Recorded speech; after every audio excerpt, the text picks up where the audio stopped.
No clutch, which is weird, or gear shifter. We have the rear brake down on the by the foot peg, but it definitely is a really well balanced bike. I'm not gonna lie though, I do feel the weight.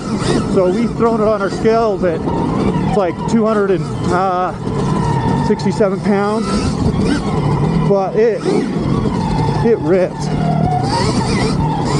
You know, kind of the question we want to find out is how long can we ride it at, you know, our normal riding speed. You know, I'm an average rider, I would say, but it does feel really good.